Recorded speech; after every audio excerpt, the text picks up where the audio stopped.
In the last episode, I introduced Mrs. Cordelia Hill, my grandmother, whom many nowadays refer to as Queen Mother. But for me, I know her as Dee Dee because she was way too fabulous for me to call her grandmother when I was younger. Our Queen Mother Dee Dee discussed the historical significance of her hometown to African Americans, how her family lineage came to settle in Wilberforce, Ohio, as well as her educational journey. In this episode, we talk about her childhood and the super tornado outbreak of 1974. Whenever you're down, out in the cold, faithless and dark, your story's untold. Come take my hand and walk there with me. I know a place where we can be free. I'm Mimi Jax. You may know me from my podcast, Mproper Mimi, where I have discussions about empowering women at home, work, or play. This podcast is a little different. Join me as I speak with the Queen Mother, my grandmother, Mrs. Cordelia Hill, about different experiences of her 92 years of life. You'll also be hearing from some of her children on how she's helped to shape their lives as well. Gems will be dropped and lessons will be learned. Get ready to want to adopt Mrs. Hill as your Queen Mother. This is the legacy of Dee Dee. Growing up in Wilberforce was a lot of fun. You were in the country. You were free to go down to the creek, and you were free to go up and down the hills. We had cats and dogs, pigs, or playmates. My grandfather sold produce to the stores in Xenia, Ohio. He also sold hogs at the market. We would read the newspaper as kids and tell them when to sell the hogs. That was how he earned his money. We also knew a lot about the produce service, the names and varieties of tomatoes and green beans and all of that stuff, because what would grow best is what you could get the best money. In later years, my grandfather drove a truck that delivered special delivery mail to the colleges and to people who lived in the community. For some meant he was employed at the Wilberforce Federal Post Office. We remember him having people who drove truck for him with gravel. At one time, according to an article in the Xenia Daily Gazette, gravel poured out on his legs from somehow, and he broke his legs. We had bicycles, we did walks, could gather leaves and tell what trees they came from. Your education, a lot of it was from experience. You knew a pebble from a rock.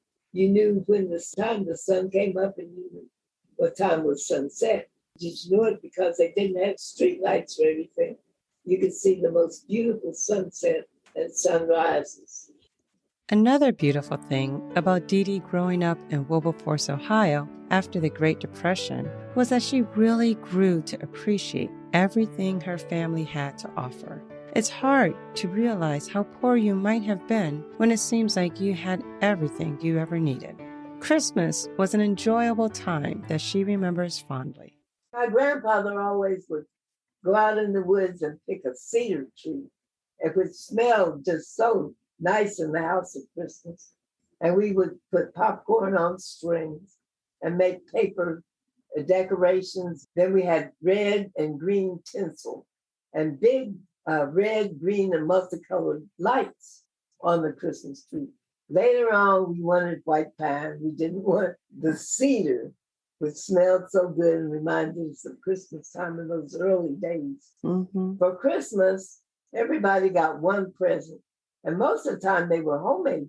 I remember that one year my mother made me a doll that was made out of cloth, and it was stuffed with cotton. And we just thought it was just the best thing.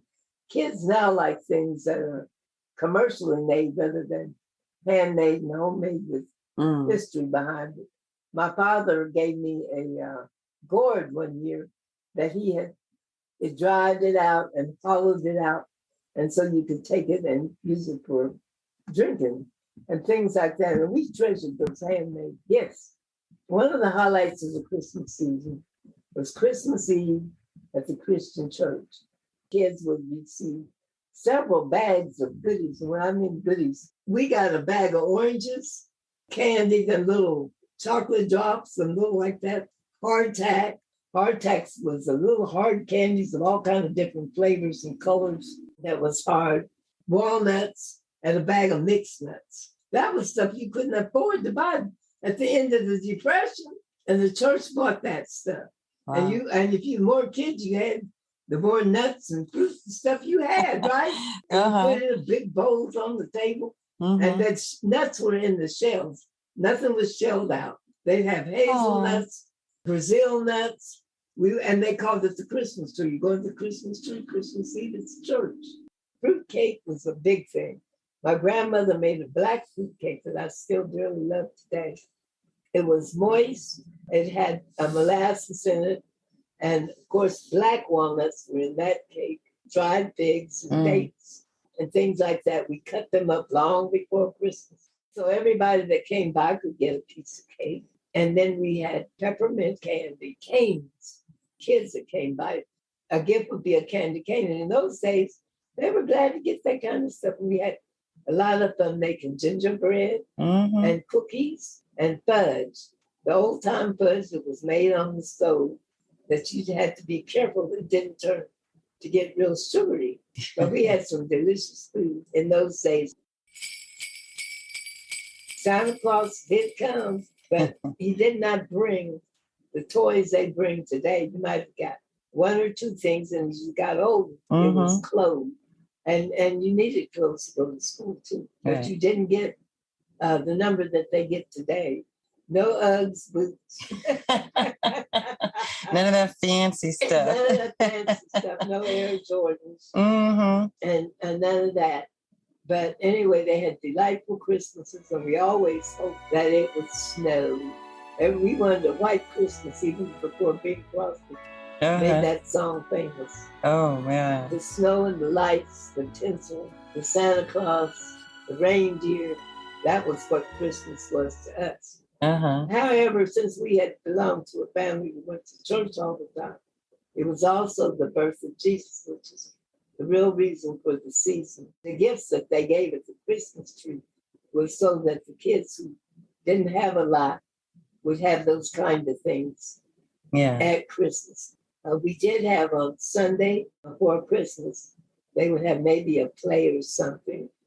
And then sometimes on Christmas Day, they went to the church too to celebrate the birth of Jesus. Not only was Queen Mother Dee Dee able to appreciate the blessings of holidays with her family, but by living on their own farm in Wilberforce, Ohio, Papa Banks was able to provide his family and the community with some of the newest innovations of the times in their own home.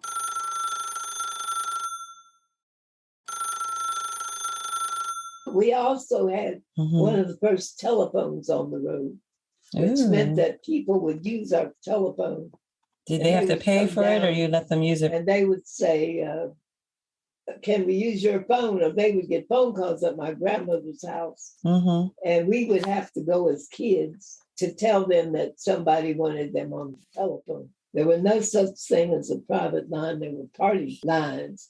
And if you were really quiet, you could lift the receiver really easily and listen to other people's conversations. Fun doing that. Also, running water was a priority.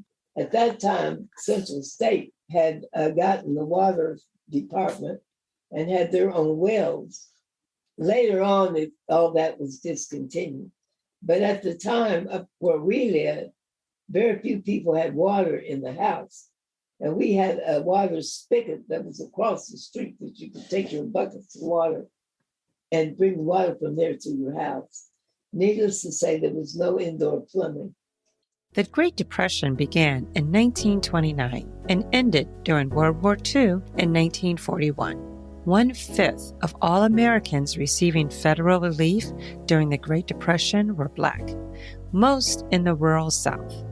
But farm and domestic work, two major sectors in which Black workers were employed, were not included in the 1935 Social Security Act, meaning there was no safety net in times of uncertainty.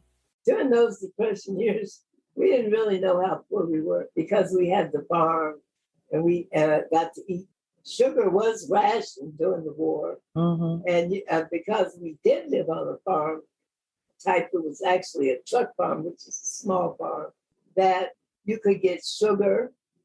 My grandmother could get nylon hose, and you had green stamps that were ration stamps during that time. And of course, we tried to keep up with that so we could get whatever we could. And if somebody wasn't going to can, and we canned all of our food that was raised in the garden that we didn't sell. Nobody threw anything away.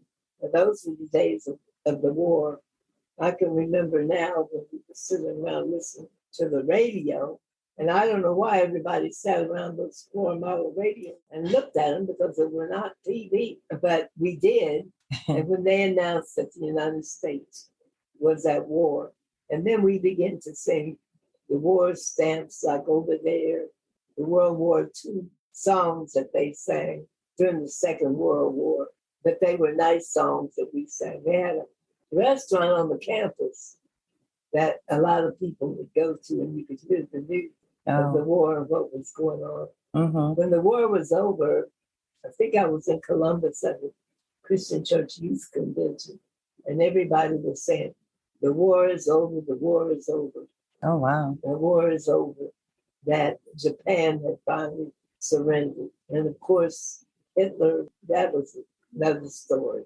But Hitler's Germany was gone, and Japan had surrendered. When those things happened, and we were really happy for it. The war, even though it was so terrible, had allowed Black people to work for the federal government.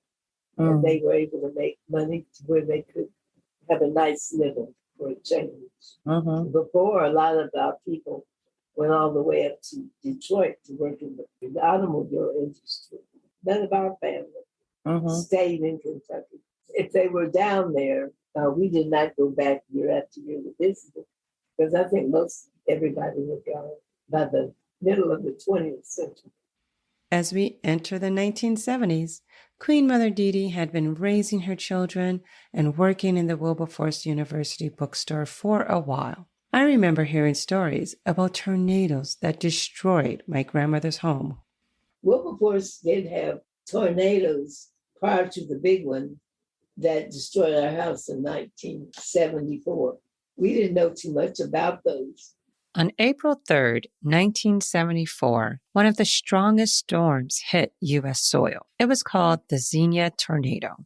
It was a Category 5, and it led to the death of 32 people, injured another 1,300, and caused an estimated $100 million in damages in Xenia alone. Nearly 1,400 buildings, including 7 schools, the aforementioned Wilberforce University and Central State University were among them, were destroyed or damaged. The Dayton Daily News reported it was the wind of death. At 3:45 p.m., there was a tornado warning on the radio. By 4:40 p.m., Arrowhead Homes subdivision, downtown Xenia, Wilberforce, and the Cedarville area were ravaged. Debris from Xenia was found more than 200 miles away.